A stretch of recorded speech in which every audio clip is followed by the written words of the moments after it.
It's been ticking away since the deep chill of the Cold War.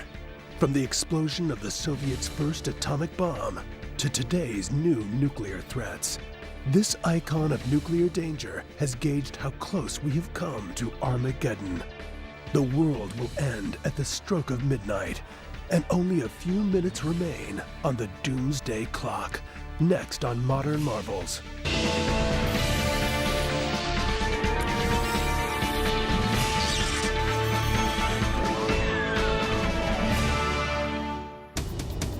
Good morning.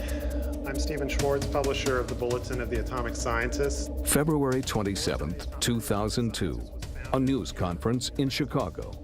There, George Lopez, chairman of the board for a magazine called Bulletin of the Atomic Scientists, issued a warning. The September 11th attacks and the subsequent and probably unrelated use of the mail to deliver deadly anthrax spores breached previous boundaries for terrorist acts and should have been a full global wake-up call.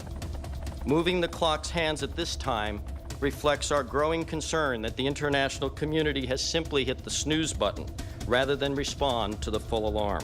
Time, he said, was running out.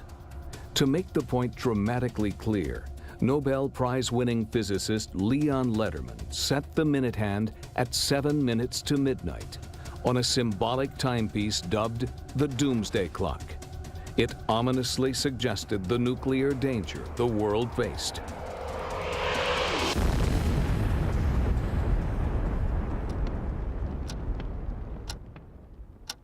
Anything inside 10 minutes is worthy of pretty serious concern. We think about both the events that have happened, which is normally what the clock responds to, and we think about what's likely to happen in the future.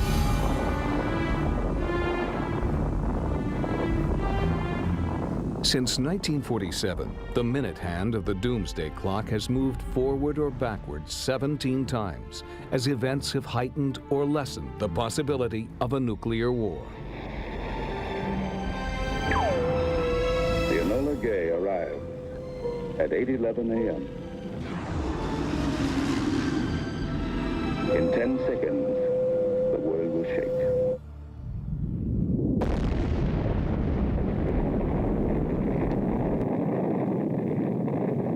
In August 1945, the United States detonated its first nuclear weapons in Japan, ending World War II. The bomb's awesome power and the deaths of more than 100,000 people under the mushroom clouds in Hiroshima and Nagasaki greatly troubled some scientists.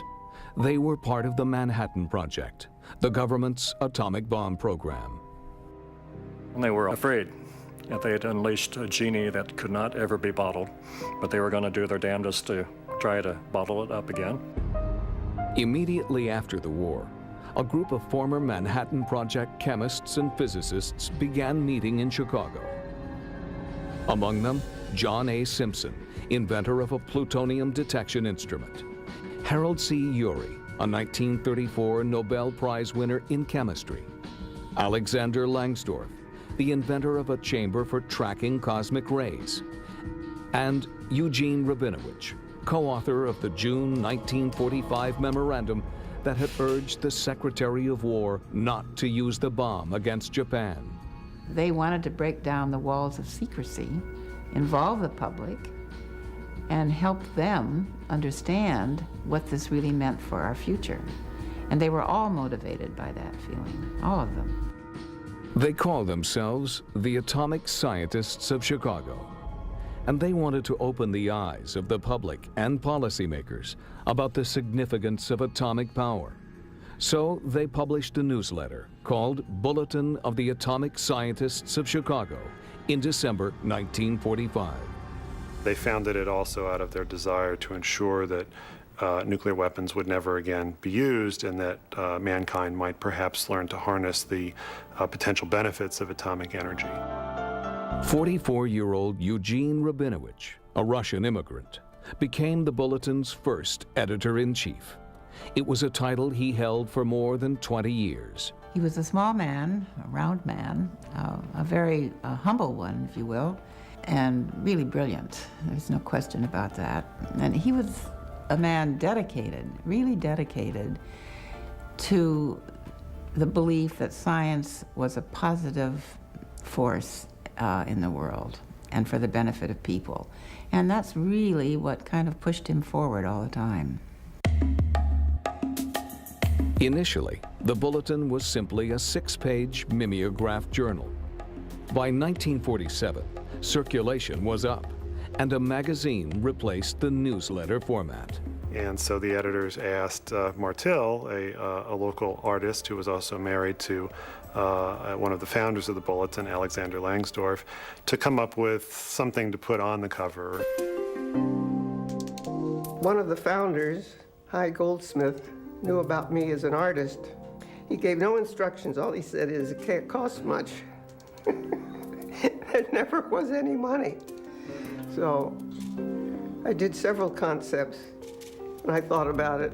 All the scientists felt an urgency to explain what had happened with the bomb. And because of the extreme urgency, I remember the clock seemed to be important. Martil's plan was to repeat a clock design every month on a different background color.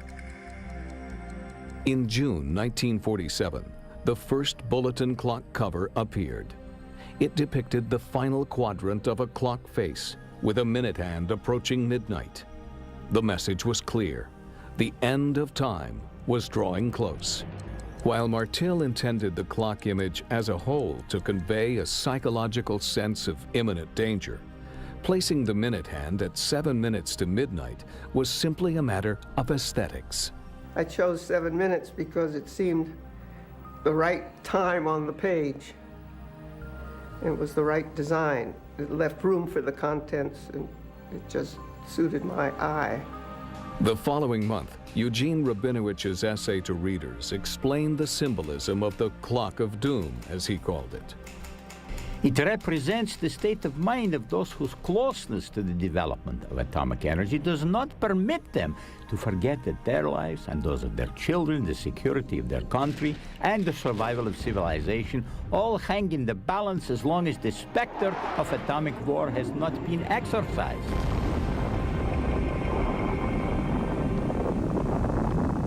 October 1949, President Harry Truman made an announcement that brought real meaning to the Doomsday Clock. We have been confronted with a new, powerful imperialism. The United States, he said, had evidence of an atomic explosion in the Soviet Union.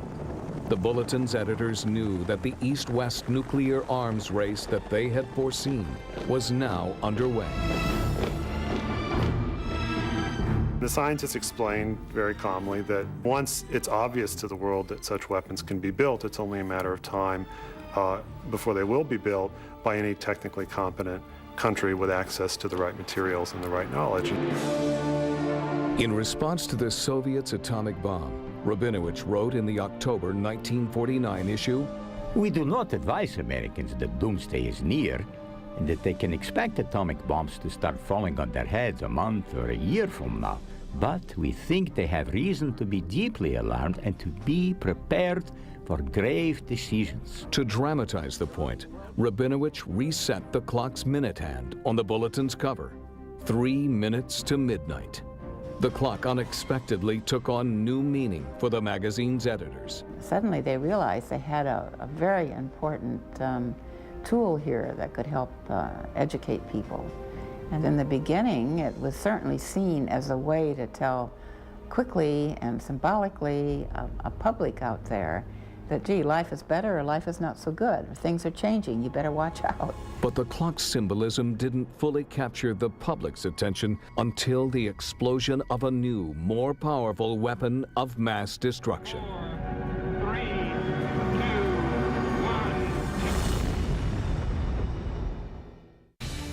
1. In its day, the Manhattan Project was the largest industrial and scientific effort in history.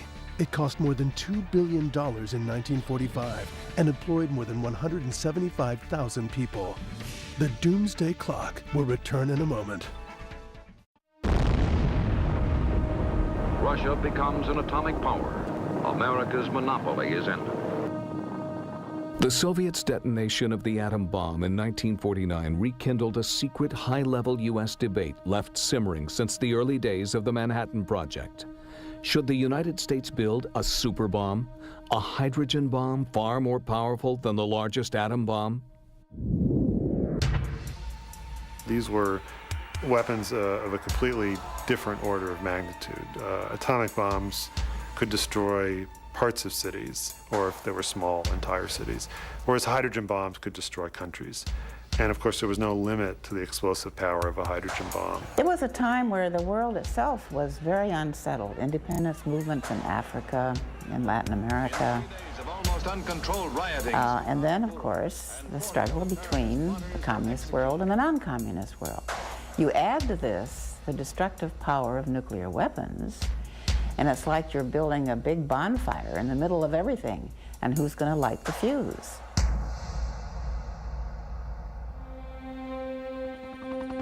On October 31st, 1952, the United States detonated its first super bomb, a thermonuclear device with a human name, Mike. But in fact, it was a people killer with a yield nearly 1,000 times greater than the bomb dropped on Hiroshima. 3, 2, 1.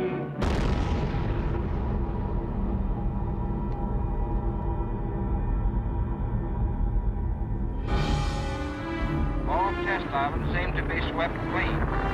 Ujulab is completely gone. The test site, an atoll called Ujulab in the Marshall Islands, disappeared, leaving only a crater 160 feet deep and more than a mile wide. 9 months later, in August 1953, the Russians exploded a less powerful but still awesome thermonuclear device. When word of the Soviet test got out, the September 1953 bulletin cover was remade at the last moment. Eugene Rabinowitz again decided to reset the Doomsday clock, this time to 2 minutes to midnight. The closest from midnight that the clock has ever been was 1953. This is life and death stuff. The power of both countries to utterly annihilate each other and take the rest of the world with them was quickly becoming a reality. The bulletin editors weren't saying we're going to have a nuclear war right tomorrow because of this, but they were saying we'd crossed a threshold. We were truly participating in a nuclear arms race that didn't have any finish line. The latest bulletin cover garnered great attention for the Doomsday Clock, transforming it into one of the best-known symbols of the nuclear age. In the beginning, it was kind of called the Chicago clock, you know, the Chicago Bulletin. No one thought of it as a national institution. And when things became very serious, like when the H-bomb came about, I think the clock suddenly emerged as a national institution. It's just something that people, I think, intuitively understand. We may not understand exactly the symbolism of 7 minutes versus 5 or 3, but you can see it marching further away from or closer to midnight and understand what that means. Rabinowitz did not move the clock's minute hand again until a new threat in another part of the world reached the flashpoint.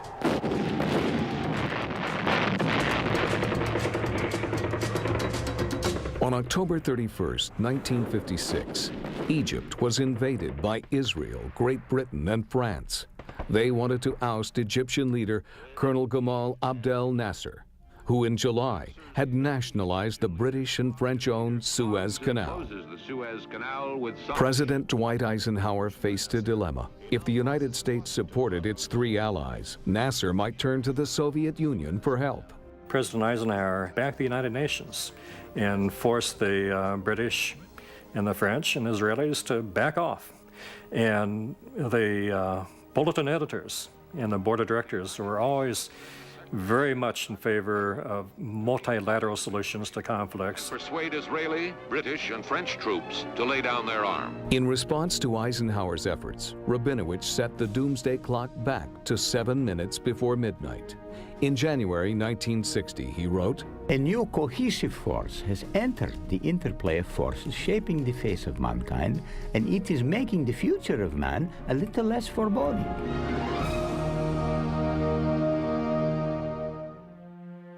Then, in October 1962, a confrontation between Washington and Moscow over the presence of Soviet missiles in Cuba brought the world to the brink of nuclear war. It shall be the policy of this nation to regard any nuclear missile launched from Cuba against any nation in the Western Hemisphere as an attack by the Soviet Union on the United States, requiring a full retaliatory response upon the Soviet Union. On Saturday afternoon, October 27, 1962, at 4 p.m., I remember it as over yesterday, the Joint Chiefs of Staff recommended we launch the planned attack, or the contingency attack, against Cuba. The first day's air attack was planned at 1,080 sorties. That's larger than any single day's attack on Kosovo. We had 180,000 troops mobilized in southeast U.S. ports with the shipping to take them there. We came that close. When the Soviet leader found out about the imminent U.S. invasion, he agreed to remove the missiles. And Russia has decided to end its billion-dollar venture. The missiles go home. There were 170 nuclear warheads on the soil of Cuba. If our invasion force had attempted to land on Cuba, there's absolutely no question in my mind but what the Soviets would have used the tactical nuclear weapons. The Cuban Missile Crisis strangely failed to produce so much as a tick on the Doomsday Clock. My sense is that it was over too quickly. Remember, it was just the 13 days of October, and the clock reacts to trends. There's the irony of looking at and saying, yes, that was a large event, but I think it's been larger in history than it was at the time. I'm not sure very many people knew we were that close at the time. Having peered into the nuclear abyss, U.S. and Soviet leaders put more emphasis on diplomacy. Each side talked about a test ban treaty of some kind, hopefully one that would ban tests in the atmosphere and underground tests as well. But we were concerned that we would not be able to know when they were carrying out underground tests. So we gave up, sadly from my point of view, we gave up the negotiations on unlimited test ban, and we put through, just barely by the way, a limited test ban. The president hails the agreement with Russia with a note of caution. In 1963, the two countries signed the Partial Test Ban Treaty, eliminating all but underground nuclear tests.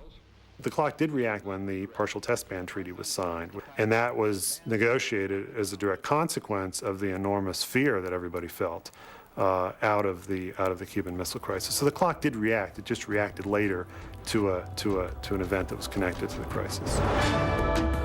The Doomsday Clock rewound again in 1963, 12 minutes to midnight.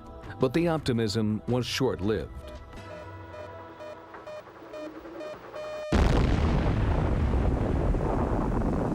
In October 1964, China detonated an atomic bomb. China became the fifth nation to have a nuclear bomb, joining the United States, Russia, Great Britain, and France. And the fear was it would now spiral out of control. China actually was a country that advocated proliferation at that time.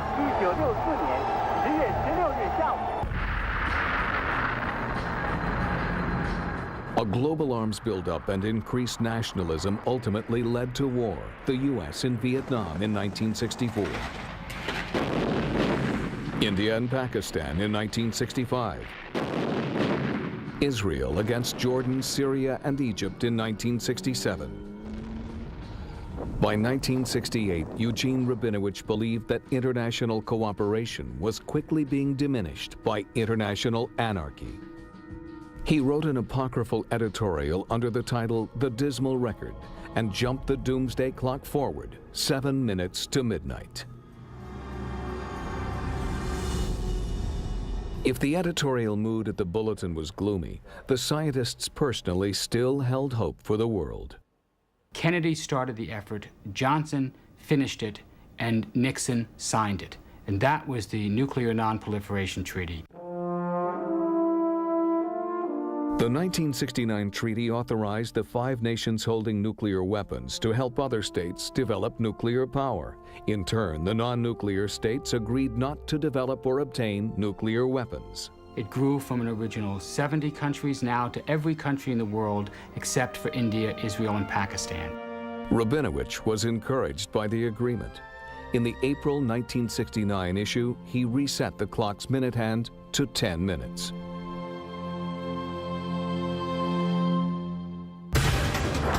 But hope waned with a new threat of nuclear war. It would be Europe that would be turned into cinders, not the United States or the Soviet Union. The Soviet Union's Tsar Bomba was the largest nuclear weapon ever constructed and detonated. Tested in 1961, the fusion bomb's yield was 50 megatons, with a design capable of an estimated 100 megatons. The Doomsday Clock will return in a moment.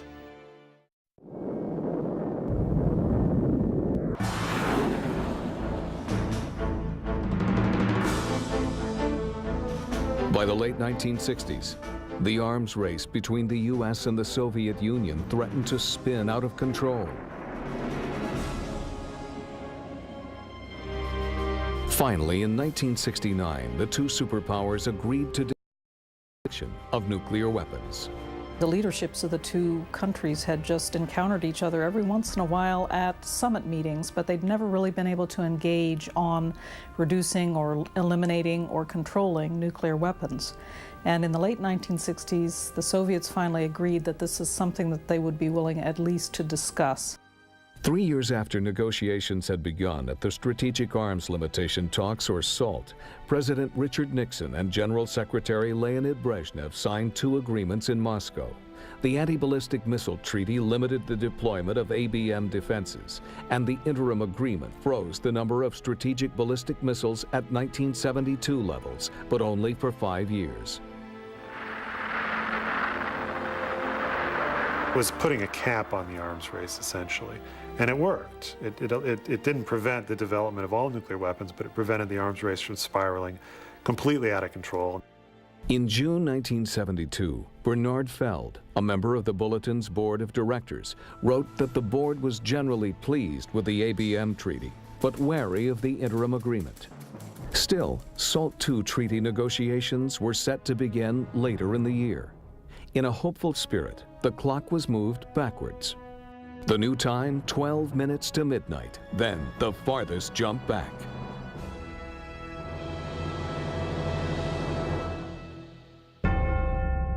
On May 15, 1973, Eugene Rabinowitz died. The Bulletin lost its principal intellectual and editorial voice. 53-year-old physicist Bernard Feld became the new editor-in-chief. As a research scientist, he had helped usher in the atomic era. As a concerned scientist, he advocated nuclear disarmament. By 1974, the Bulletin's board adopted a new system to reset the Doomsday Clock. It would no longer be the decision of one man. Instead, members would have to come to a consensus. In May, the board made its first decision to reset the clock. India exploded what it called a nuclear device. They didn't call it a bomb. They were very adamant about not calling it a bomb, but everybody knew exactly what it was. In 1974, the new time was 9 minutes before midnight. It wouldn't stop there. 5 years later, on December 26, 1979, the Soviet Union dispatched tanks and troops to Afghanistan to prop up a pro-Soviet government. The relationship between Moscow and Washington worsened. There was great fear that this was an early sign that the Soviet Union was going to be throwing its military weight around and might even decide it was time to invade Europe. So it was of great concern to the NATO alliance and to the United States as well. President Jimmy Carter asked the Senate to postpone action on SALT II, the arms limitation initiative that he and General Secretary Brezhnev had recently signed. Afghanistan just completely pushed the U.S.-Soviet relationship off track. Bernard Feld offered his general assessment of an unstable world in the Bulletin's January 1980 issue. SALT II had stalled again. Religious fanaticism in the Middle East was on the rise, and millions were being killed by the Khmer Rouge in Cambodia. The minute hand was moved forward and set at 7 minutes to midnight. Here we are, back again at 7 minutes to midnight, back where we started. This is a very troubling time for a lot of the people at the Bulletin, and I think they wanted to reflect that in the clock. The new decade had barely begun when suddenly nuclear war in Europe seemed possible. The Soviet Union had deployed a new generation of strategic weapons. They were called the SS-20 in related systems, and these were intermediate range weapons. That is, from the territory of the Soviet Union, they could strike all the major capitals of Europe. As a countermeasure, the U.S. deployed its own missiles on hair-trigger alert in NATO Europe. We called ours the Pershing missiles and the ground-launched cruise missiles. So a new phase of the nuclear arms race opened up in Europe. That if there was a conflict and it went nuclear, it would be Europe that would be turned into cinders, not the United States or the Soviet Union. January 1981, Bernard Feld wrote, Both sides willfully delude themselves that a nuclear war can remain limited or even be won. In 1980, both sides officially declared nuclear war thinkable. Thinkable dictated a radical change. 4 minutes to midnight. The President of the United States. The weapons buildup that began with President Carter was expanded and accelerated under President Ronald Reagan. Mission Director, acknowledge. He had campaigned on the position that the United States had become dangerously weak in relation to the Soviet Union. 2, 1, mark.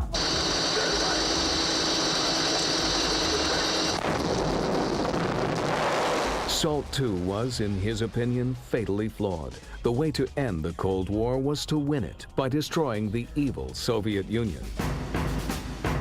Let us be aware that while they preach the supremacy of the state, they are the focus of evil in the modern world.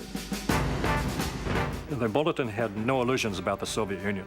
They simply thought the two countries had to work together. When Reagan made his evil empire speech, it seemed to indicate to many, including editors at the Bulletin, that Reagan had a different vision, and that scared them greatly. Reagan purported that America needed to construct an impermeable shield in space. In 1983, he announced an extensive research and development effort, the Strategic Defense Initiative, for the purpose of building the perfect missile defense program. We seek neither military superiority nor political advantage. Our only purpose, one all people share, is to search for ways to reduce the danger of nuclear war. Critics quickly dubbed Reagan's plan Star Wars after the movie. They complained that if it worked, it would violate the Anti-Ballistic Missile Treaty, encourage the militarization of space, and lead to the resumption of an all-out nuclear arms race. As soon as the United States contemplated a perfect ballistic missile defense, then the Russian strategic arsenal and its capabilities was undermined. And so as a result, the Soviets were initially very, very concerned about the Strategic Defense Initiative. January 1984, Bulletin editors reacted. The Doomsday Clock moved dramatically forward. 3 minutes to midnight, the closest it had come to 0 hour since the Soviets' detonation of the hydrogen bomb in 1953. I think it was right for many people, both professional people, such as the people employed at the Bulletin, as well as just everyday folks, to be very, very concerned about where things were going to go next. And that's what the clock was reflecting. But then the two superpowers did something that struck the editors of the Bulletin as near miraculous. This was simply unheard of historically.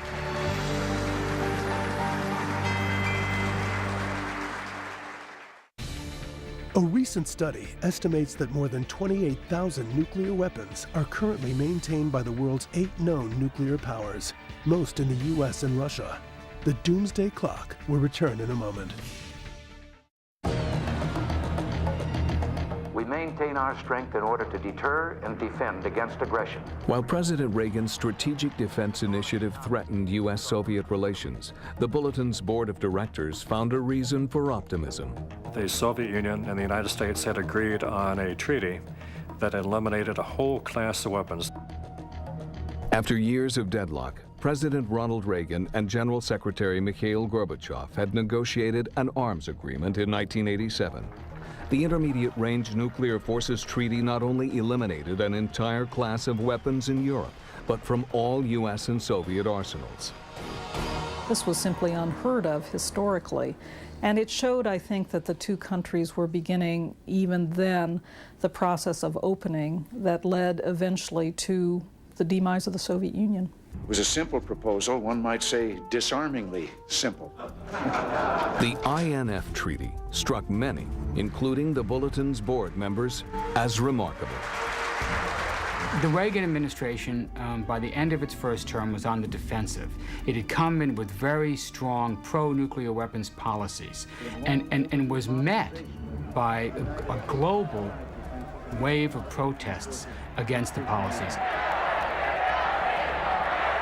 It wasn't until the second term that Reagan really turned from a defensive buildup to an arms negotiated reduction process. And in the second term, Ronald Reagan became probably the greatest arms control president in U.S. history. For the first time in history, the language of arms control was replaced by arms reduction. The events had an impact on the Bulletin. In 1988, the clock was reset to 6 minutes before midnight. The board members had always tried to spot trends before they reset the clock, but they could not have imagined what occurred next. On November 9, 1989, the Berlin Wall fell, a resounding signal that the Cold War was near an end.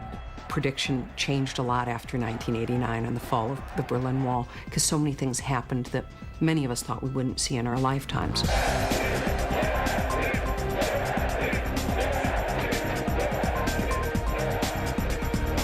Popular democratic revolution swept every communist regime in Eastern Europe out of power. The Doomsday Clock received an overdue facelift. The Bulletin needed to change because the world was changing. And so the clock was redesigned, and Martil created a new version of the clock that had the hands centered over the earth. And that was then translated into a metal version of the clock that we continue to use today. April 1990, the new clock marked the end of the Cold War with a new time, 10 minutes to midnight. Although his popularity at home was waning, Gorbachev was still able to broker the Strategic Arms Reduction Treaty, or START, in 1991, before his exit from power. Not only did it cut the arsenals of the United States and Soviet Union by half, each country having 12,000 warheads, it cut the numbers down to 6,000 on each side, but it also put in place a major, very intrusive inspection regime. 17 minutes to midnight, the move was literally off the scale. 17 minutes to midnight, the furthest that it's ever gone. And the board and the editors were very clear about why that was done, because the world had changed dramatically and all of the old paradigms were gone. One of the board members, John Simpson, who had been around at the creation, said 15 minutes was all we would ever need. And by God, we moved it off the scale to show how optimistic we were.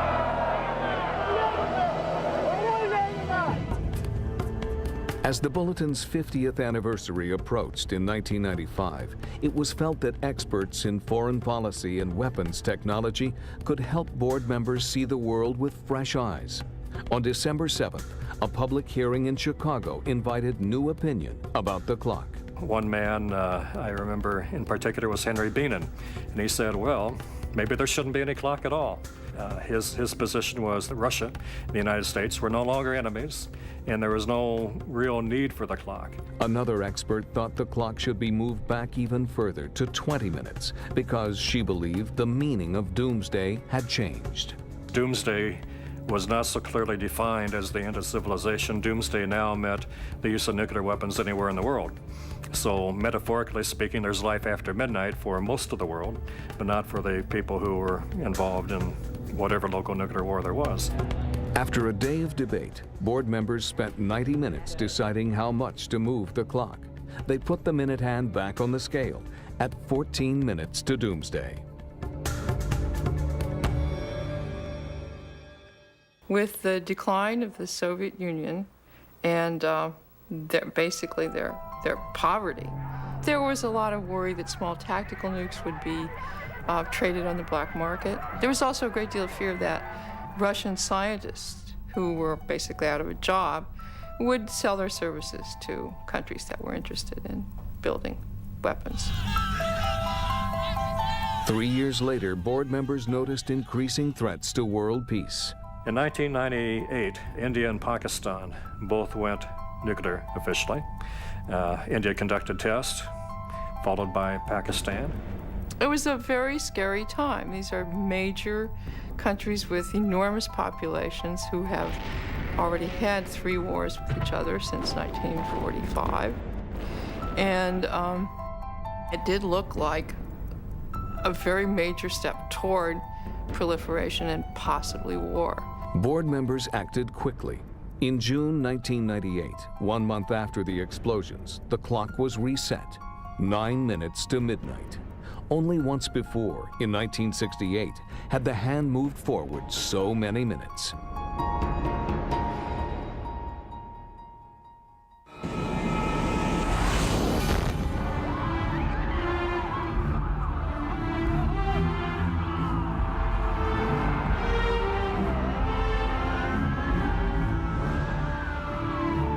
(9/11). There was talk of retaliation against the Taliban and Osama bin Laden, of taking the war against terrorism to Afghanistan, and of suitcase-sized nuclear bombs. Yet the Doomsday Clock was not reset immediately. Why? Since 1945, there have been an estimated 2,045 nuclear weapons tests worldwide. That's the equivalent of 1 test every 10 days for the last 60 years. The Doomsday Clock will return in a moment.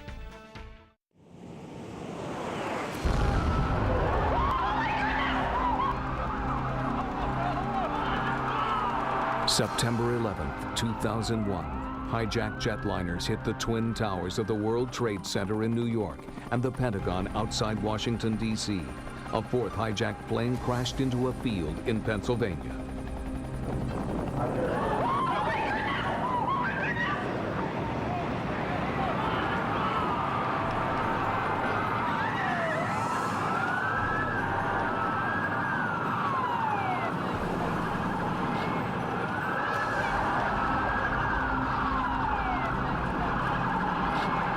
Trading on Wall Street stopped. The Federal Aviation Administration halted all flight operations at the nation's airports for the first time in U.S. history. The U.S. military was placed on high alert. Hundreds of New York City firefighters and police officers sent to rescue World Trade Center workers died when the towers collapsed.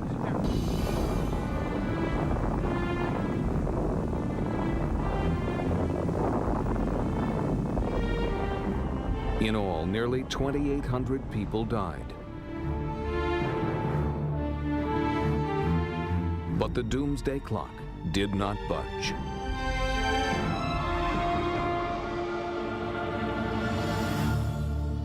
Many people, judging from the emails and phone calls that we got, were very concerned and wanted to know if the clock would move, and we had to explain, as I'm explaining now, that the board wanted to take some time and see where things were going. The attacks themselves, of course, were very significant, but what would happen as a result? How would policy change? Would there be a war? Were there going to be future attacks? These were all questions that were raised.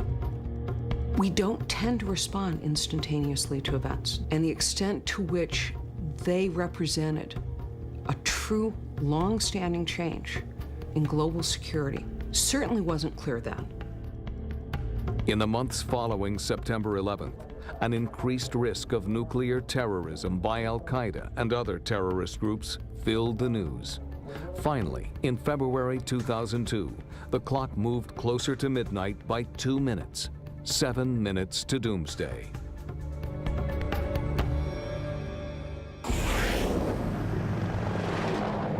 The 2001 war in Afghanistan was an important reason.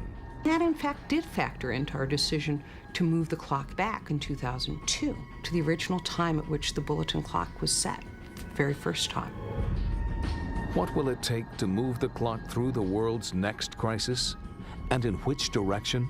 I have no reason to believe that the clock will move anytime soon, but on the other hand, I have no reason to believe that it won't. The board talks frequently. We're looking at the balance of nuclear power among the superpowers. We're looking at nuclear weapons development. And we're also looking at a range of broader security issues having to do with conventional, non-nuclear weapons and stability and security. We don't issue votes, we don't talk about who said what, and that's quite deliberate because this is a decision that's arrived at by a group of people. Board members see the job as history-making and take it very seriously. What happened, and it really happened inadvertently, is that the clock became part of history. And so the responsibility that's attached to that is huge. These are some of the most serious discussions I ever engage in, the discussions about the clock. I got an email from somebody saying, couldn't we make the world safer by moving the minute hand back? As if the clock itself was controlling the fate of the world. And I wrote back and I said, I wish that were the case. But unfortunately, the clock responds to world events. It doesn't control them. In the post-9/11 era, the clock's ticking sounds a new urgency. This is an extremely critical time in history. We are climbing down from the first great wave of proliferation that began after World War II. The bad news is that there's a group of countries, friends and foes, that are now interested in acquiring nuclear weapons. The clock, more than any other symbol I can think of, is a public warning system to say that, look, something serious is happening here. Stop what you're doing just for a minute and pay attention to this. The superpowers have stepped away from their launch buttons, but threats from North Korea, continuing hostilities between India and Pakistan, and pressure by terrorists keep the world on edge.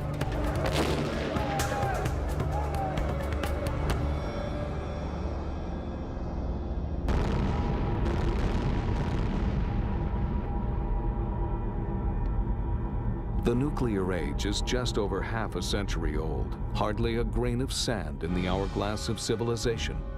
The future of the Doomsday Clock depends less on the hands of time than on what deadly weapons fall into the hands of people. The clock, it's a simple reminder that while we're talking, those 30,000 nuclear weapons could be used at any time, that half of them are on constant alert, and that this is a constant danger. One side or the other could initiate the use of some of those, and the other side would almost certainly respond with nuclear weapons. And where would it end? Nobody has ever been able to convince me that they knew how to stop a nuclear war once it started.